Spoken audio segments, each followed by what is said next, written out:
सुषमा अपने पति शंकर के साथ एक छोटी सी बस्ती में रहती थी। पर एक दिन सुषमा, हमें भी ये झोपड़ी छोड़कर जाना होगा। यहाँ के मालिक ने बस्ती की जमीन बेच दी है। अब क्या होगा जी? अपने दोनों छोटे बच्चों को लेकर कहाँ जाएंगे? हमारे पास तो कोई घर भी नहीं है, न काम है। क्या करें सुषमा, जाना तो पड़ेगा ही। भला इन बड़े लोगों से कौन उलझेगा? सब लोग बस्ती छोड़कर जाना शुरू हो गए हैं। तू भी सामान बांध ले। शंकर और सुषमा अपने दोनों बच्चों पूजा और सूरज के साथ झोपड़ी खाली करके निकल पड़ते हैं। माँ, अब हम कहाँ जाएंगे? मुझे तो बहुत तेज भूख लग रही है। बेटा, अभी थोड़ी देर चल लो, फिर कोई बैठने की जगह देखकर मैं रोटी की पोटली खोलती हूँ। रात घिर रही थी। शंकर को चिंता थी कि बीवी बच्चों को रात में लेकर चलना ठीक नहीं होगा। तभी माँ, अब और नहीं चला जा रहा। मेरे पैरों में दर्द हो रहा है। आ बिटिया, तू मेरी गोद में आ जा। अब ठीक है, चलो हम कहीं रात रुकने की जगह देखते हैं। सुनो जी, वहाँ सामने कोई पुरानी टूटी झोपड़ी दिखाई दे रही है। शायद वहाँ रुकने की व्यवस्था हो जाए। शंकर सुषमा और बच्चों को लेकर उस टूटी झोपड़ी में जाता है। लगता है बहुत सालों से इस झोपड़ी में कोई नहीं आया, इसलिए काफी टूटी हुई हालत में है। हाँ, लगता तो ऐसा ही है। अच्छा है, हमें रात रुकने की जगह तो मिली। उस रात वो वहीं सो जाते हैं। अगले दिन सुषमा, लगता है इस झोपड़ी का कोई भी मालिक नहीं है। क्यों ना हम यहीं अपना बसेरा बना ले? वैसे भी हम और कहाँ जाएंगे? हमारे रहने का कोई और ठिकाना भी तो नहीं है। कह तो तुम ठीक रहे हो, पर हमें इस झोपड़ी को दोबारा से बनाना होगा। मैं भी आप लोगों की मदद करूंगा इस झोपड़ी को बनाने में। हाँ माँ, देखना, हम अपने हाथों से इस झोपड़ी को सुंदर और नया बना देंगे। हाँ मेरे बच्चों, हम सब मिलकर इस जगह को नया कर देंगे। सबसे पहले मुझे इसके चारों ओर की जमीन को खोदना होगा, ताकि इसकी जमीन पक्की और मजबूत बन जाए। शंकर घर को मजबूत बनाने के लिए उसकी जमीन बनाने लगता है। तभी अरे, ये जमीन के नीचे क्या फंसा हुआ है? इस जगह पर तो कुदाल चल ही नहीं रहा। आसपास थोड़ा खोद कर देखता हूं। अरे, ये तो कोई मशीन दिखाई पड़ती है। जमीन के नीचे ये मशीन कैसी है? कुछ समझ नहीं आ रहा। लाओ, इसे बाहर निकालने में मैं तुम्हारी मदद करती हूँ। शंकर और सुषमा मिलकर जमीन में दबी हुई मशीन को बाहर निकालते हैं। पिताजी, ये तो पॉपकॉर्न मशीन है। क्या? Popcorn machine? पर ये जमीन के नीचे कैसे? रुको, पहले इसके ऊपर की धूल मिट्टी हटा देते हैं, फिर उसके बाद देखते हैं कि ये मशीन ठीक भी है या नहीं।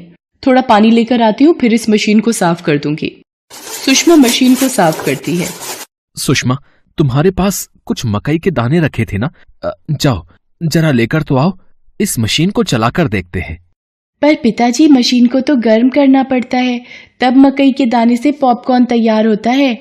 पूजा बिटिया, मैं सिर्फ ये देख रहा हूँ कि ये मशीन ठीक से चल भी रही है या नहीं। सुषमा मकई के दाने लेकर आती है। शंकर जैसे ही पॉपकॉर्न मशीन में मकई के दाने डालता है, वो हैरान रह जाता है। मशीन अपने आप चलने लगती है और पॉपकॉर्न बनकर बाहर आने लगता है। अरे वाह पिताजी, ये तो जादुई पॉपकॉर्न मशीन है।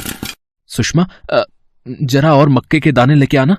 शंकर जादुई पॉपकॉर्न मशीन में मक्के के दाने डालता जाता और गरम गरम पॉपकॉर्न फूलकर झटपट बाहर आते जाते। ये देखकर शंकर और सुषमा बहुत हैरान हो रहे थे और पूजा और सूरज खुशी के मारे फूले नहीं समा रहे थे। माँ, ये पॉपकॉर्न की खुशबू भी तो बहुत ही अच्छी है और खाने में भी बहुत स्वादिष्ट है। पिताजी, थोड़े से और पॉपकॉर्न दो ना, मेरा तो मुंह ही नहीं रुक रहा है इन्हें खाने से। चारों मिलकर भरपेट पॉपकॉर्न खाते हैं। उनकी खुशी का ठिकाना नहीं था, क्योंकि उन्हें जादुई पॉपकॉर्न मशीन जो मिल गई थी, जो बहुत ही स्वादिष्ट और गरम गरम पॉपकॉर्न बनाती थी। सुषमा शंकर से कहती है, सुनो जी, जो मक्का के दाने रखे थे वो खत्म हो गए। ये मेरे पास 20 रुपए हैं। क्यों ना इनसे हम और मक्का के दाने खरीद लें, जिससे और पॉपकॉर्न बना सके। क्यों ना हम इस जादुई पॉपकॉर्न मशीन से पॉपकॉर्न बनाकर बेचना शुरू करें। हमारी रोजी रोटी का साधन भी निकल आएगा। हाँ सुषमा, तुम बिल्कुल सही बोल रही हो। पॉपकॉर्न बेचकर तो हम बहुत सारे पैसे कमा सकते हैं। मैं बाजार जाकर मकई के दाने ले आता हूँ।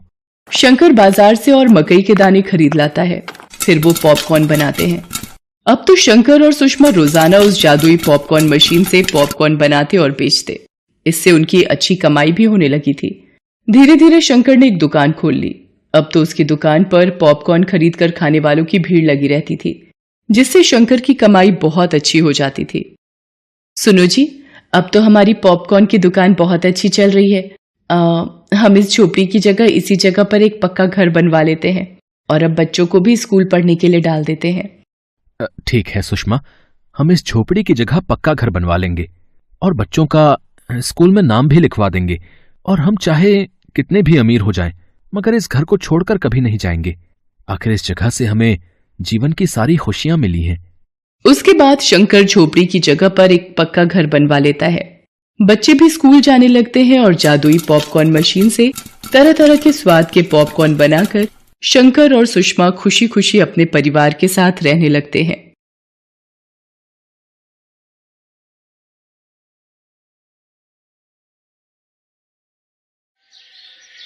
खुशी अपनी माँ देवयानी के साथ हरिपुर में रहती थी।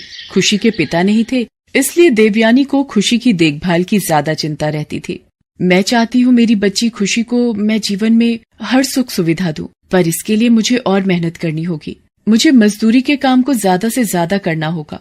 देवयानी मजदूरी के लिए जाती तो खुशी को भी अपने साथ ले जाती। देवयानी काम करती रहती और खुशी वहीं पास में ही खेलती रहती। माँ, तुम रोटी खाओ, मैं अभी आई।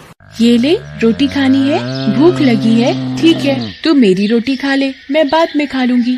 अरे खुशी, तुझे तो भूख लगी थी, अपनी रोटी कहाँ छोड़ आई? माँ, वो सामने गाय को भूख लगी थी, उसे खिलाती। मुझे पता था मेरी प्यारी बेटी खुशी अपने हिस्से की रोटी भूखे जानवरों को खिला देती है, इसलिए मैंने ये एक रोटी तेरे लिए बचा कर रखी थी। आजा, खा ले।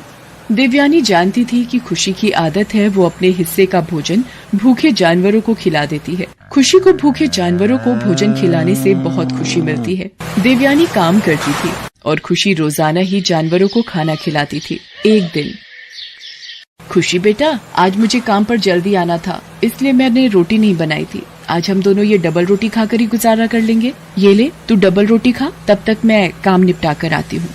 देवयानी काम करने लगती है। खुशी जैसे ही अपनी डबल रोटी खाने लगती है। अरे, ये कुत्ता तो देखने में बहुत सुंदर है, इससे पहले तो मैंने आज तक इसे यहाँ नहीं देखा। मैं इसे ये डबल रोटी खिलाकर आती हूँ। अरे, कहाँ भाग रहे हो? रुको, ये देखो, मैं तुम्हारे लिए डबल रोटी लाई हूँ, ये लो, खा लो। खुशी कुत्ते के पीछे पीछे जाने लगती है। वो कुत्ता एक जंगल की ओर चला जाता है। खुशी भी कुत्ते के पीछे पीछे जंगल में चली जाती है। अरे, ये तो मैं जंगल में आ गई, पर वो कुत्ता कहाँ गया? वो रहा। देखो, मैं तुम्हारे पीछे पीछे इतनी दूर जंगल में आ गई। अब तो डबल रोटी खा लो, तुम्हें भूख लगी होगी। कितनी देर से तुम्हें आवाज लगा रही थी। खुशी उस कुत्ते को डबल रोटी देती है और वो डबल रोटी खा लेता है। खुशी वापस अपनी माँ के पास आ जाती है। अगले दिन खुशी को वही कुत्ता दोबारा दिखाई देता है। अरे, तुम रुको, मैं तुम्हारे लिए रोटी लेकर आती हूँ। क्या हुआ? क्या तुम्हें रोटी अच्छी नहीं लगती? अच्छा, तुम डबल रोटी खाते हो। ठीक है, मैं तुम्हारे लिए कल डबल रोटी लेकर आऊंगी। अगले दिन से खुशी उस कुत्ते के लिए डबल रोटी लाने लगी। खुशी, तुम ये रोजाना डबल रोटी का पीस किसके लिए लेकर आती हो?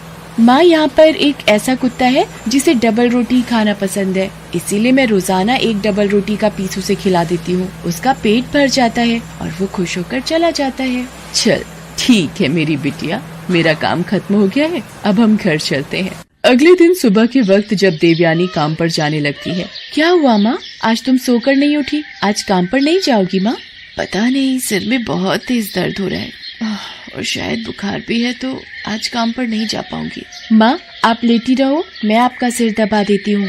खुशी, आज तो कुछ खाने के लिए भी नहीं है, तुझे तो भूख लगी होगी ना बिटिया? नहीं माँ, मुझे बिल्कुल भी भूख नहीं है। रात को तुमने 2 रोटी खिला दी थी ना, तो अभी तक पेट भरा हुआ है। देवयानी मन ही मन रोने लगती है। मैं जानती हूँ खुशी, तू मुझसे झूठ बोल रही है, तुझे भूख लगी है, पर तू मुझे कुछ नहीं बोलेगी क्योंकि तू जानती है कि तेरी माँ के पास इतने पैसे नहीं है कि वो तुझे आज कुछ खिला सके। देवयानी दुखी हो जाती है, पर वो खुशी को ऐसे भूखा नहीं देख सकती थी। वो बोली, खुशी, जहाँ मैं मजदूरी करने जाती हूँ उन ठेकेदार के पास जाना और बोलना मेरी तबीयत ठीक नहीं है, आज मैं काम पर नहीं आऊंगी। वो मुझे 20 रुपए उधार दे दे तो उनकी बड़ी मेहरबानी होगी। बोलना मेरी आगे की मजदूरी में से काट लेंगे। ठीक है माँ, मैं ठेकेदार से 20 रुपए उधार लेकर आती हूँ। खुशी ठेकेदार के पास उधार के पैसे लेने जाती है। अपनी माँ को बोलना मैं काम के पैसे देता हूँ, काम करो और पैसे लेकर जाओ। यहाँ कोई दान पात्र नहीं खोल रखा है मैंने कि जो मजदूर तबीयत खराब का बहाना करके मेरे पास आए मैं उसे पैसे बांटता फिरूं। बोल देना अपनी माँ से कि ठेकेदार ऐसे उधार के पैसे नहीं देता, चल भाग अब यहाँ से। खुशी उदास मन से घर की ओर वापस आने लगती है। तभी वो कुत्ता उसके पीछे पीछे चलने लगता है। आज तुम मेरे पीछे मत आओ, आज मेरे पास तुम्हें खिलाने के लिए डबल रोटी नहीं है, तुम वापस चले जाओ। खुशी घर वापस आ जाती है और अपनी माँ से सारी बात कहती है। अब मैं क्या करूँ, मेरी बच्ची, तूने कल से कुछ नहीं खाया, तुझे भूख लगी होगी, मैं तुझे क्या खिलाऊं मेरी बच्ची। माँ तुम रोना बंद करो, तुम्हें रोता देखकर मुझे भी रोना आ जाएगा। अरे तुम मेरे पीछे पीछे यहाँ तक आ गए। अरे ये कुत्ता घर के भीतर आ गया है। माँ ये वही कुत्ता है जिसको मैं रोजाना डबल रोटी खिलाती हूँ। आज मैंने इसे डबल रोटी नहीं खिलाई, शायद इसीलिए ये मेरा पीछा करते हुए घर तक आ गया। कृपया करके आप चले जाओ, मेरे पास डबल रोटी नहीं है। मैं जानता हूँ खुशी, पर मैं आज तुम्हारे पास डबल रोटी खाने को नहीं आया, बल्कि तुम्हें कुछ देने आया हूँ। देखते ही देखते वो कुत्ता एक देव का रूप ले लेता है। खुशी और देवयानी घबरा जाते हैं। अरे आप कौन हैं? घबराओ नहीं, मैं स्वर्ग लोक का देवता हूँ। जो लोग भूखे जानवरों को खाना देते हैं मैं उनकी सहायता करता हूँ। तुम बहुत दयालु हो खुशी, मैं तुम्हारी परीक्षा ले रहा था। तुम इतने दिनों से मुझे डबल रोटी खिला रही थी। मुझे भूखा देखकर तुम मेरे पीछे पीछे जंगल तक आ गई ताकि मैं अपना पेट भर सकूं। तुम्हें इस नेक कार्य का फल अवश्य प्राप्त होगा। आज मैं तुम्हें एक ऐसी चीज दूंगा जो तुम्हारे जीवन में नई उमंग ले आएगी। देखते ही देखते देव जैसे ही हवा में अपना हाथ घुमाता है, एक बड़ी मशीन वहाँ आ जाती है। ये जादुई डबल रोटी मशीन है। जब भी तुम इसे घुमाओगी इसमें से डबल रोटी बनकर बाहर आती रहेगी। जादुई डबल रोटी मशीन तुम्हारे नेक कार्यों के लिए उपहार है। ये मेरी तरफ से आशीर्वाद समझना। ये मशीन तुम्हारे बहुत काम आएगी। हमेशा खुश रहना और इसी तरह दूसरों की मदद करती रहना।